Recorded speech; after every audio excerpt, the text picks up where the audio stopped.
the GA645Zi and the GW690 II. Both cameras are made by Fujifilm, both are medium format rangefinders, but that's about where their similarities end. In just about every other way, these two cameras couldn't be more different from each other. The Zi has an autofocus 55 to 90mm zoom lens, which happens to be insanely sharp. The GW has a manual focus fixed focal length 90mm.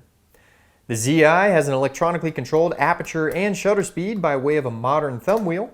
The GW has mechanical aperture and shutter speed rings on the lens barrel. The Zi has power film advance and power zoom. The GW has power nothing. The Zi has a built-in light meter, auto exposure, multiple shooting modes, exposure compensation, a self-timer, and a pop-up flash. The GW has none of that. The GW doesn't even have a battery. It's an all-manual, all-mechanical workhorse camera with nary a bell or whistle.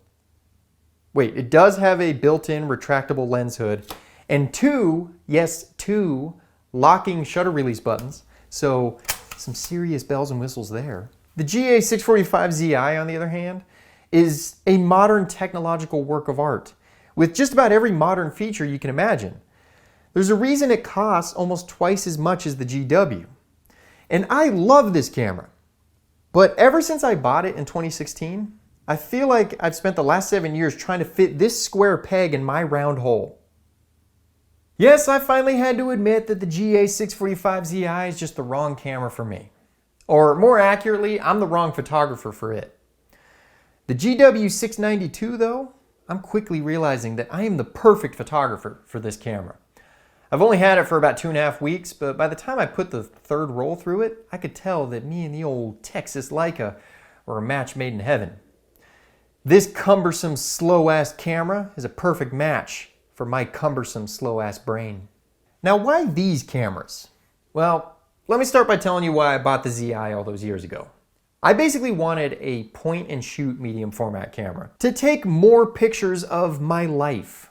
Street scenes also, and pictures of my family and friends, and just going about my life. I wanted to be the photographer that took a bunch of pictures. And this was the camera that was going to let me do it. It checked all the boxes. It serves that purpose perfectly. So why is this camera not a good match for me? Well, it turns out I'm just not a frequent photographer. I'm not the kind of guy to take a lot of photos. No matter how much I wish I was, I'm just not the type of person that's going to bring a camera with me when I go hang out with family or friends or whatever. So I don't take life photos and I don't take street photos, no matter how much I wish I did. So this camera, as great as it is, it's just not the right match for me. And so I finally made peace with getting rid of it. But what am I going to do? Just sell a camera and not replace it with another camera? So I knew I was going to want to replace it with something else, something that fit my needs a little bit better. And I originally started looking at the Fuji TX1, which is just a Hasselblad X-Pan, but slightly cheaper because it doesn't say Hasselblad on it. And I was highly coveting that camera, but then I realized, well, for the cost of that camera, I could remodel an entire bathroom and still have money left over. So I scrapped that and started looking at 6x9 cameras because I figured that's a good size negative for me. I get 8 pictures per roll, which is just the right amount, good resolution, and it's going to feel more like shooting large format in that sense. So I looked at the Fuji 6x9 cameras. There's the version 1, 2, and 3, and wide angle versions, non-wide angle versions. I settled on the GW690 II, not the version 3, largely because, well, of how it looks. The 690 hits that sweet spot of Japanese camera design from like 1985 to 1992, where the grips were just perfect and the lines and the hard edges and everything about it is just, I love it. This, you can tell, is from the same design team and the same family as the Fuji GA645Zi, which is one of my all-time favorite looking cameras. The GW690 III, you can tell, is a later design, much more in line with the GX645Zi. It's more rounded off, the grips are smoother, and it's overall softer looking. I love this late 80s look from Fuji. This, to me, is Marty McFly's truck in camera form. Just gorgeous. Comparing the negatives from these two cameras, you can see that the 6x9 frame is massive compared to 645. In fact, it's twice the image area. And that extra resolution is great for when you want to print large or when you want to crop in on the image, but there are downsides that come with it. Much shallower depths of field, which for the types of photos I like to take, that's a downside more than an upside. The longer focal length lens required means you need faster shutter speeds in order to shoot handheld. It means low light is a little trickier. But mainly, the cost. So assuming a roll of film is $20 all in, it's the roll of film plus developing, the GA645Zi is going to cost me $1.25 per exposure. Definitely not cheap. But the GW690II, $2.50 every time I click that shutter. So I better choose my compositions carefully and be spot on with my metering and focus. Both of these are expensive compared to 35mm, which comes in at about 60 cents per exposure. So medium format ain't cheap, no doubt about it. But 6x9 medium format really ain't cheap. Now, I've only taken the camera out shooting 3 times so far, so I don't have a ton of pictures to share with you. But I started off by just going around my neighborhood here, went out at dusk. I wanted to see how the camera would do in that dim lighting, shooting handheld. So I wanted to see what kind of photos can I get at dusk without lugging a tripod around. I loaded the camera with Portra 400, pushed it 1 stop to help with the low light. But even then, you just can't go that slow on the shutter speed shooting handheld on a camera with a 90mm lens. I really didn't let the shutter speed go below 1/125th of a second. So the exposures leaned a little darker than I would normally like, but I'm still pretty happy with the pictures I was able to get without having to carry a tripod around. Now, a couple days later, I took the camera out in the daytime to just drive around Orange County looking for random abandoned buildings and various urban detritus, and even fired off a few exposures for my ongoing project, previously Taco Bell. So this was a great camera to just kind of travel around and see what pops up, see what kind of photos I come across.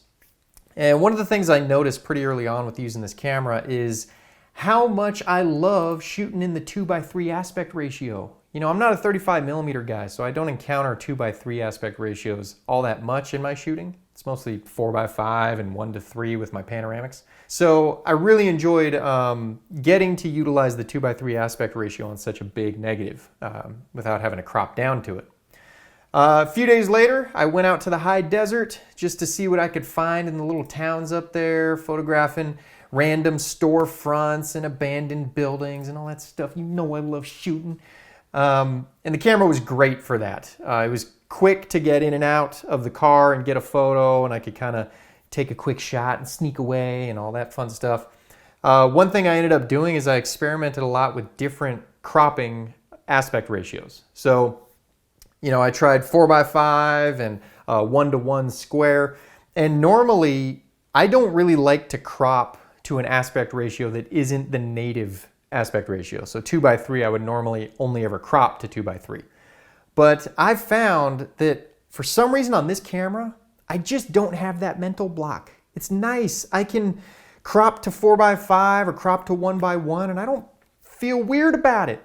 I think it's probably because a 6:9 negative cropped to 4:5 is the same as shooting 6:7, and cropping it to a 1:1 is the same as shooting 6:6. So it kind of feels like I'm just combining 3 different cameras into one. I even experimented with 1:2 aspect ratios, which I never really do, but it worked really well for a couple of these compositions. So it's nice not having that mental block, freeing up my mind a bit to crop to whatever aspect ratio works best for the subject. Now that I've gotten more acquainted with this camera, I can say confidently that I am smitten. This camera fits me like a glove. Or maybe I fit it like a glove. It's just the right kind of camera for my slow, contemplative shooting style. Now, I could talk all about how beautifully sharp and contrasty the lens is, or how much I love the big viewfinder with its bright frame lines. But really, it's just that this simple design is the right design for how I like to shoot. And you know, because it's all mechanical, a nice benefit is this thing's gonna go on forever. It's kind of like a Toyota pickup from 1989. As long as you keep it lubed, it's gonna keep running, baby. This thing will be clicking long after my heart stops beating. Now, I think an important question for any piece of equipment is what purpose does it serve in your photography? So, what purpose does this serve?